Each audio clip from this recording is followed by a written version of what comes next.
and welcome to Leadership Bits and Bytes. We are so excited to have another opportunity to bring a success story from right here in West Michigan. We have so many great people and leaders right here who are helping to make our community the great community that it is.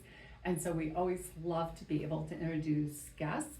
And this morning, I'm really pleased to introduce Bincy Sines. She is the owner and director of Kumon Math and Reading Center of Grand Rapids North. And so, Bincy, welcome today. Thank you. Thank you for having me. You're welcome. Tell us a little bit more about Kumon Math and Reading Center. Sure. Kumon is a after-school franchise. I bought it when I was about 25. We work with students in preschool through high school to improve their math and reading skills. My own daughter struggled in school, and I found the methodology to be an amazing tool for kids to be able to read.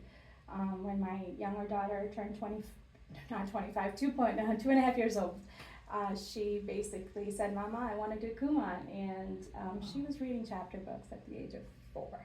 Wow. So it helped quite a bit, and both of my daughters are doing really well. One is a lawyer in New York, and the other one is looking to take over my business when I retire. Don't know when that is, but she's in line. That is wonderful. Tell us a little bit more about what is Kumon. What makes it so effective? It is. It was actually a program based out of Japan. A high school father decided that a high school teacher decided that his son needed extra help in school, and he put together the curriculum, and eventually that curriculum made it to U.S. and people like me found out about it. You know, some families just used the program, others decided that they wanted, own the franchise and help more kids. It is a methodology used to train students. It is more of a training program than a tutoring program. We want to prevent those struggles early on. So we have a lot of students at our center that are in that preschool through 5th grade, 6th grade age group. So they can start really early, even before they're in elementary school, it sounds like. It is possible, and we have the curriculum designed to keep their attention at a young age. And it's not a program where parents are pushing the kids to do this. This is more of, let's encourage early learning and work with them early on so that they don't have to struggle in school. There are learning disabilities and challenges, but for the most part, kids have an interest in learning, and let's give them a curriculum or program to help them. It's interesting that you talk about children being interested in learning. It seems like it's a natural part of their existence to explore, to learn, to be curious, all those great things. Yeah. And then unfortunately, somewhere along the way, we kind of lose some of that. So it sounds like this program really taps into that natural curiosity and desire to learn, and then fuels that. Do you see that if children start early, like preschool, that helps to foster and maintain that longer? Absolutely. I think if a child can read by 4 or 5 years old, it's such a gift because they're going to pick a book over a device. Yeah. That has a lot of issues, as we all know. It is so critical to build that love for learning, that interest, that, those moments of, oh, I can do this is huge.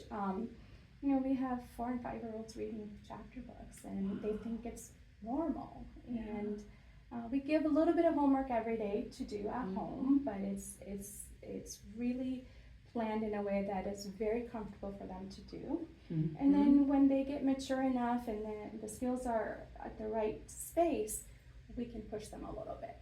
And so many of our students that come as early learners or remedial, and we get them to grade level and then beyond. And that just gives so much confidence that it makes the parents' life easier, technically, they're reading Right. instead of, trying to play video games. I know that was very true in my family. Technology was coming up when I was raising my daughters, Sure. and I still remember going to the library on Saturdays because they were readers, and I would pick out about 10 books, and then they read that for that whole week, and then we go again. And so that was just kind of a routine for a long time, and both of my girls love reading. That is their passion. That's so exciting. Is there an age at which it's too late to start? I'm just curious, I think about, as we talked about, for some of us who didn't have that advantage, let's say a child gets into middle school or high school, at that point, is it a lot harder for them to benefit from a technique like this?